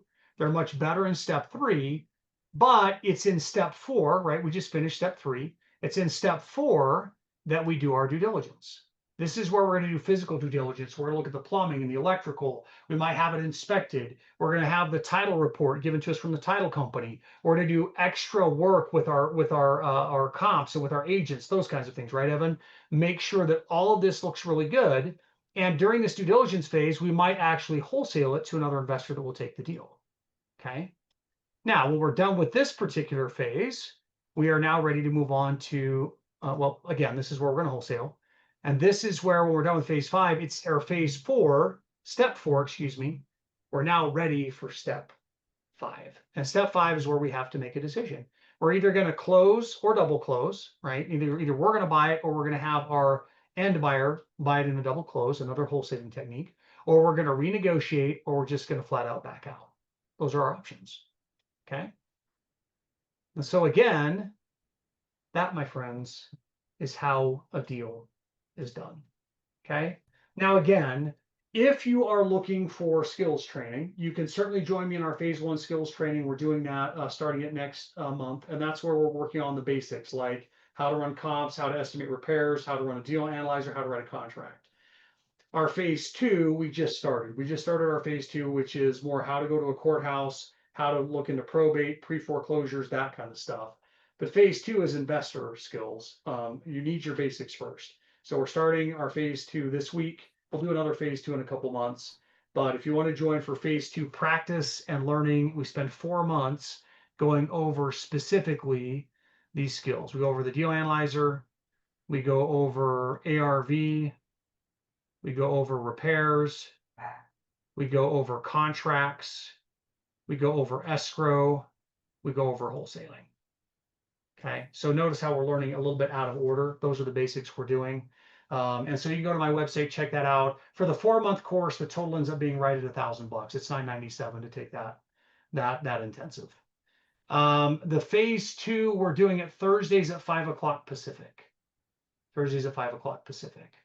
So we should be starting. So we'll be starting in 2 days, 5 o'clock Pacific. Okay. All right. That being said, like I said, my goal isn't to turn this into a big marketing campaign, but what I hope you guys have realized a couple things. Number one, what I hope you recognize is that when I train in Broccoli, which is the brand of my company, it's that for a reason. It should be very content dense, should be very clear as what you need to do. It should be very, very straightforward. There should be no hype in it. So hopefully you saw that here today. And hopefully what you have here is not just a knowledge of how a deal works, but hopefully you have a bigger picture of what you need to do to be able to apply these steps. Okay.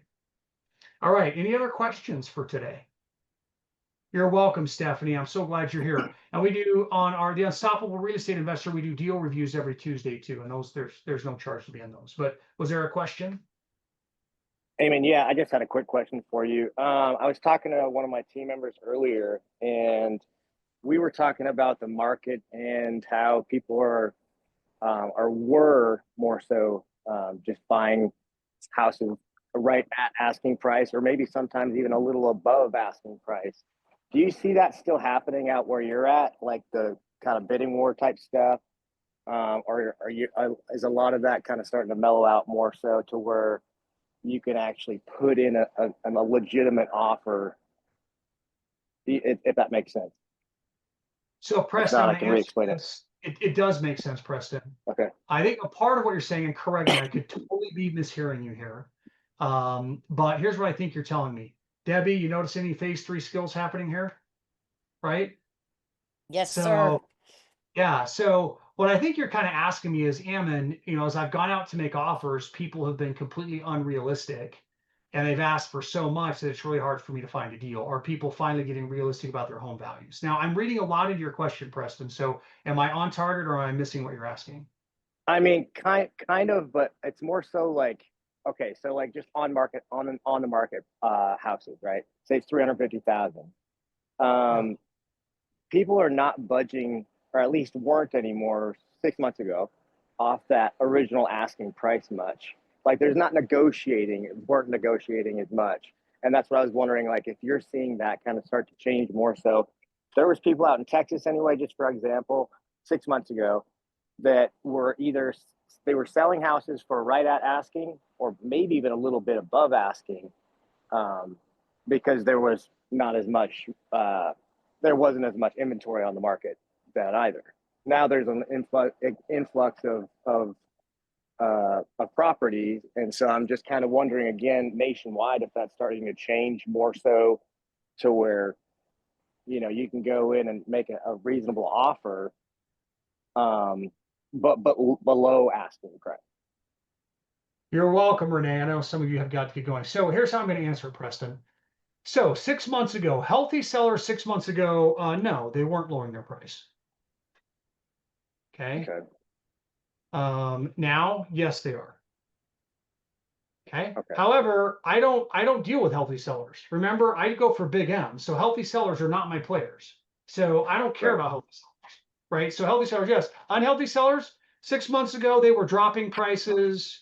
12 months ago, they were dropping prices. 24 months ago, they're dropping prices. And they, for eternity, will drop prices no matter the market. Why? Because they aren't in a healthy place, right? They're getting divorced. They have a foundation issue. They're in foreclosure. They've got a real problem. And so if you're trying to make offers on these guys, you have a very painful career ahead of you. If you're trying to make an offer on these guys, yeah, they were dropping 6 months ago and they're dropping now too. So these guys have always been dropping.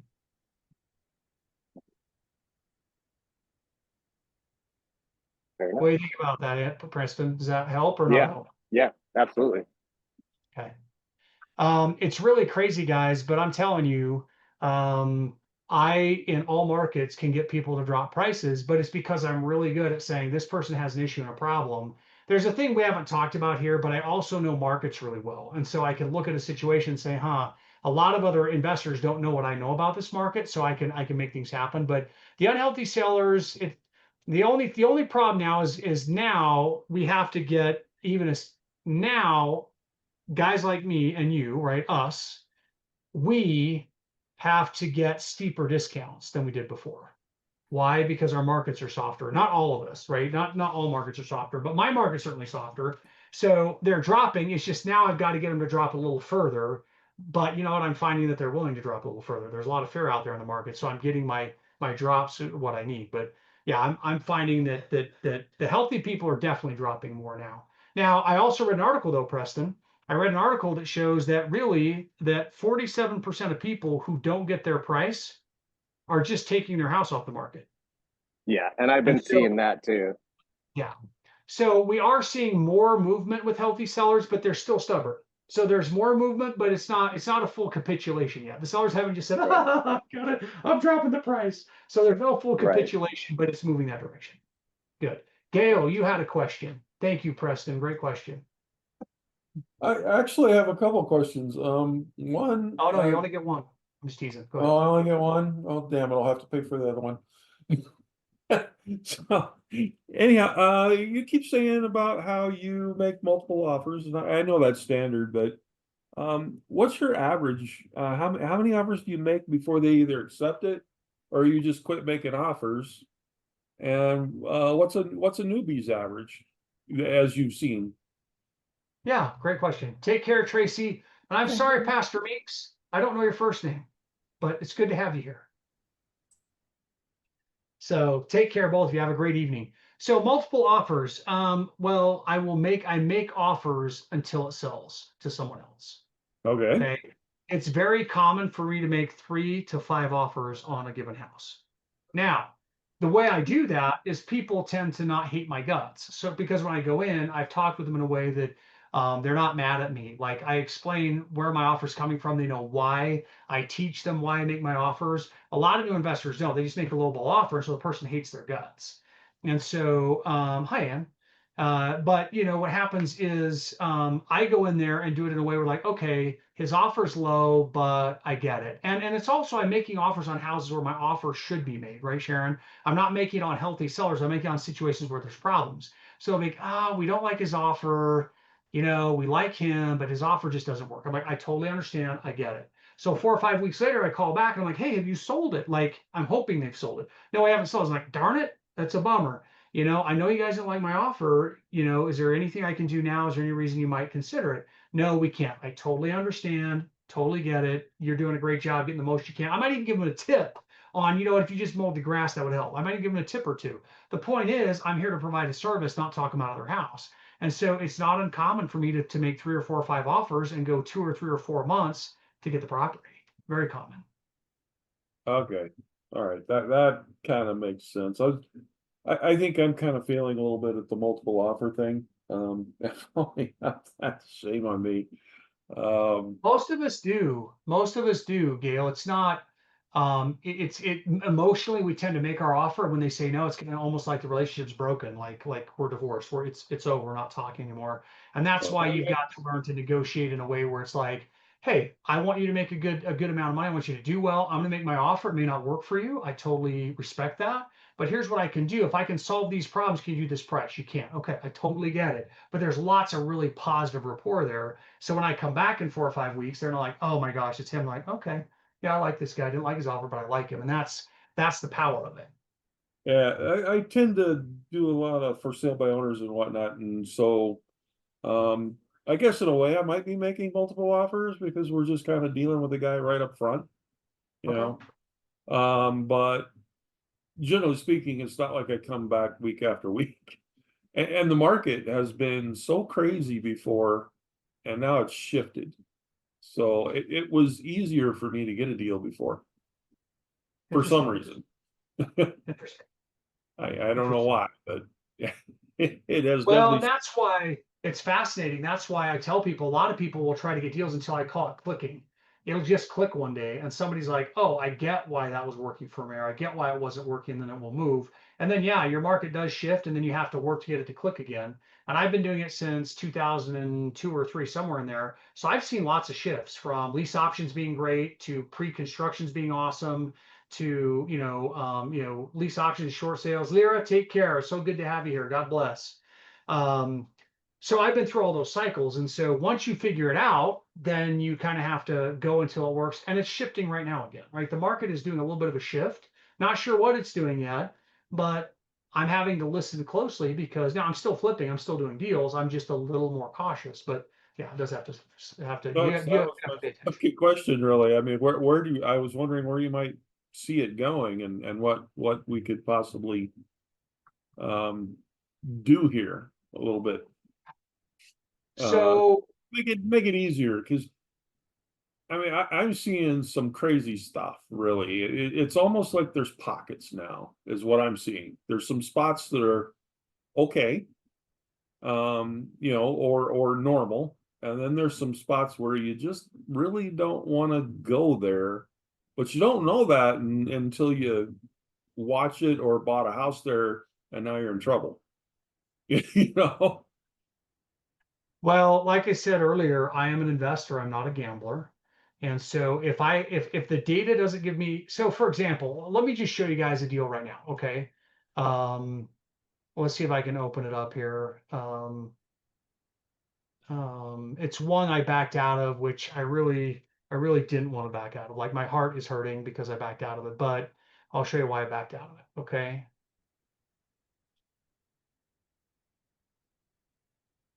Hold on.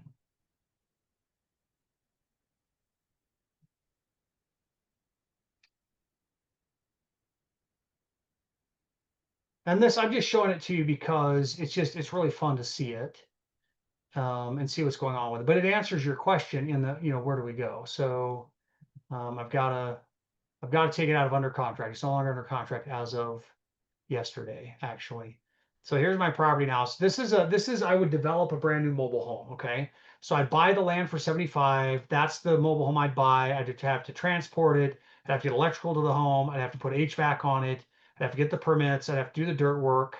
I'd have to get the propane hooked up. I'd have a setup fee. I'd have to pour a patio, drywall, flooring, skirting, photos. This is all my money costs.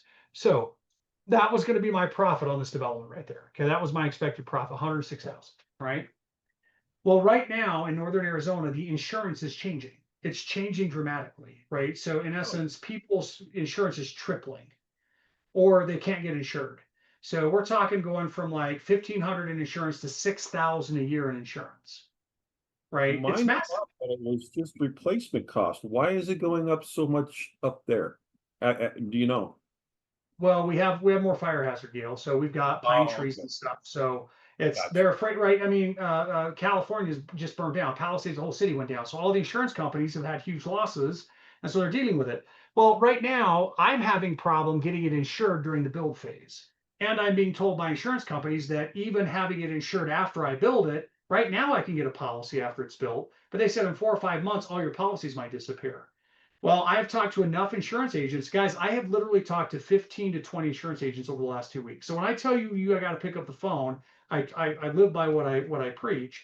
And so I picked up the phone, and the reality is the insurance agents have no idea what's going on, and they think it might be uninsurable here soon. Well, I just looked at it and I said, I just can't go forward. I can't put in, 300,000 into a building that becomes uninsurable. I need 6 more months to see what the insurance companies are going to do. So, Mm. Gail, what's going on in our market? Well, the reality is we still have low supply. The reality is it's still incredibly expensive to build a house. I don't care that we need affordable housing. You cannot build it affordably. Okay. And so low inventory, low affordability, even if interest rates come down, it's still hard to build an affordable house. Which is why it's What's weird, is what you're telling me. People that? want to buy, but they can't. Yeah, so what I suspect, and vacancies are still low for the most part. I Okay. suspect that in a lot of parts of this country, we'll see market prices kind of come down, but I don't think we'll see a 2008 crash. And then if interest rates go down a lot, a point and a half in the next 6 months, we might see a rebound. But right now, I see pretty much a gridlock, and I see a gridlock probably for the next 6 months. That's kind of how I read it. Now, I could be dead wrong. It could shoot way up or way down, but you guys have to understand as investors, we take that risk. As Oh, investors, that we have to be helps, willing to take it. and I like the logic behind it. That's, yeah. I know we're all speculating on something here. That's not, yeah. Yeah. If you could go forward in time, kind of like Back to the Future, then bully for you. But nobody's got that ability, so. Just make sure, guys, that you get data. Lots and lots of data. Most people just go off of the sentiment they hear on the news, of some of the headlines. Get data, like read actual days on market, read actual, national and local, price reductions. Take a look at how many new builds are starting. Go to your local planning and zoning departments, your city council meetings. I mean, get lots of data. Don't go with the sentiment that's running through the news. That just isn't going to help you. Make sure you get lots of data. Quick story. I'll sell it really fast. A lot of you have heard it.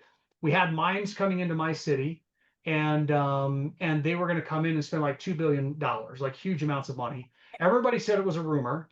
I went to the government officials and said, how can I find out more about this? And I found out about a meeting with the CEOs. So I went to this meeting, and there's about 200,000 people in the area that's going to be affected. Okay. At the meeting, there were like 8 people there, and I was the only non-government person there. Right now, the mines, because it was a potash mine, the price of potash just got clobbered and dropped because a cartel in Russia, Ukraine, they started fighting and prices dropped. So the mines didn't come in. Everybody in this area said the mines were a joke and were never coming. I'm pretty much the only guy around who knew that was a legitimate possibility because I'm the only guy that went to the meeting. Okay. Look, don't be like the average citizen. Don't just go with rumors. Go to the actual meetings, Yeah. read the actual reports. That means you might have to learn how to run statistics. That means you might have to, learn to do some math again, right? Remind yourself of it, but get data. Don't go with opinions. That will make you a boatload of money. And my going to the mining, all it took me was like a couple phone calls, and then it took a couple hours to go to the meeting. It wasn't like I did a lot of work. It's just that I had the habit of seeking out the data, not just listening to the rumor mill. Okay. Now, had it gone forward, I knew it was a legitimate thing, and I knew it was either permits or the price of potash could fall. I had options on all kinds of stuff, on trailer parks, on raw land. Had it gone forward, I'd have made a boatload of money. But I was one of the few people who did it because everybody else was thinking it was a rumor. So the idea in today's market, same thing. Don't just listen to the headlines. The news media is more about money and power for them and their politicians. They're very rarely trying to educate you. So read past the headlines and get into actual reports and read data. Okay. And you may get mines again. I'm not sure. There's rumors of copper.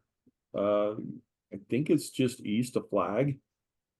But it's very tentative right now. The So a guy Coppers, like me, if there's rumors, I'm going to hunt down the yeah, most likely person to know whether it's rumor or not, right?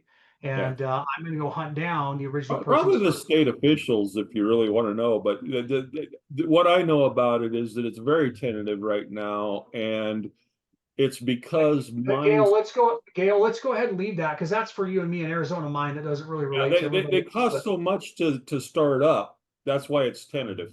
If it yeah, wasn't the startup and the time that it takes to start a mine, they'd already be done. gotcha. There's Chris, did you also have a question? some speculation on uranium over by the strip, the Arizona Yeah, strip.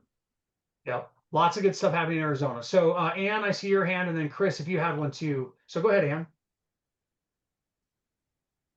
Uh, yes. My question is, Coach, do you ever do training where you show us how to fill a contract if you never filled out a contract before? Or if I have a question on how to, to fill a sale, the bill of sale, how can I go about doing that?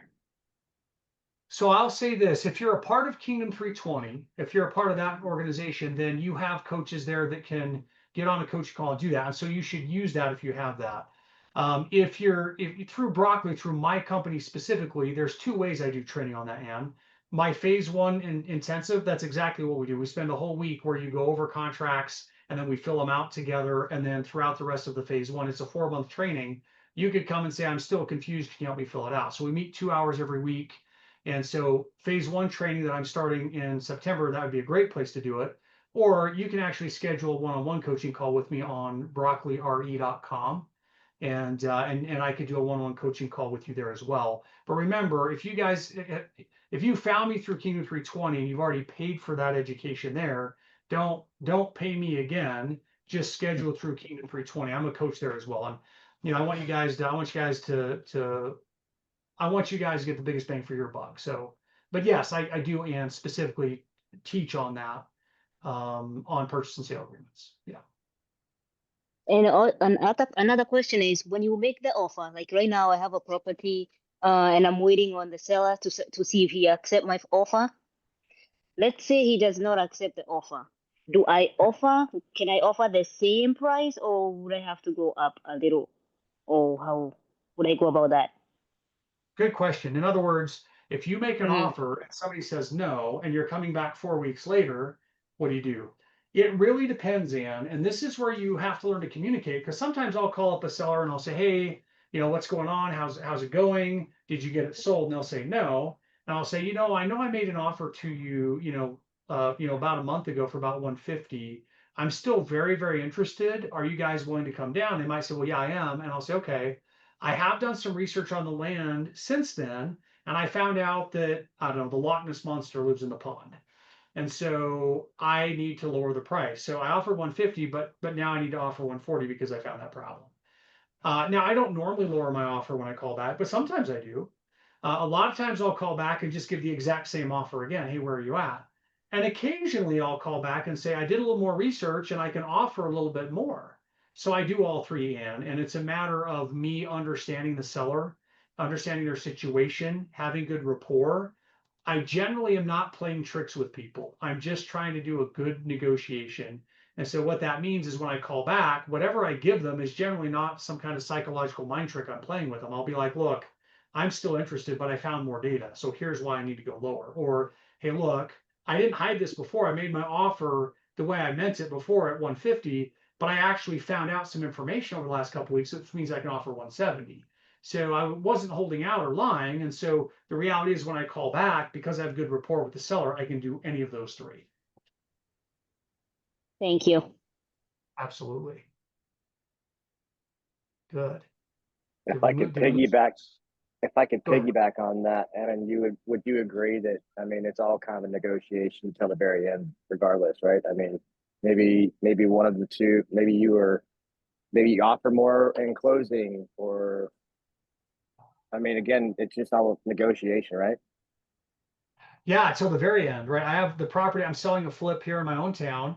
It's hopefully closing Friday. But yeah, they came back and said, hey, we had our inspection, we want you to make these repairs. And hey, the bank came back on these things. It's always negotiation. But I would say the reason, Preston, the reason I probably consistently have deals is that, what I'm offering them is trust and honesty and transparency, right? So I've had a lot of foreclosures where somebody will come to me and I'll be talking to them and I'll say, look, you might get a higher offer. And if you get that, you might need to take it. But a lot of times they won't take the higher offer because they're like, you're really straightforward. Like you're really, you're real about it. And so a lot of times they'll stay with me. So this is part of my negotiation is just good, honest communication. But you're correct. It's always about negotiation. Thanks, Debbie. It's good to have you here. Thanks for being here. Good. Okay. Well, I think we got all the questions. But I've had a blast, you guys. I really do. I love teaching this stuff. It's a lot of fun. I will repeat, flipping a house is not a simple task, but when you do it and you complete it and you put the money in your bank account, it's really satisfying. It's really a fun go around. And so just remember that your job is to build the skills so that you can do this process well and patiently. And please remember, I process a lot of leads. I just do it fast. I do it quickly. I don't have a secret lead source. I don't have a secret place I go. I get deals right off of auction.com. Like I showed you, I still get deals off auction.com. I still get them off of Zillow. I still get them off of Craigslist. It's just, I know how to process them. And that's the skill you are trying to develop. So you're welcome, Donna. You're welcome, Sharon. You guys, God bless you all. And I'll look forward to seeing you on another Broccoli event sometime in the future. Thank you. Thank you. You bet. Thank you.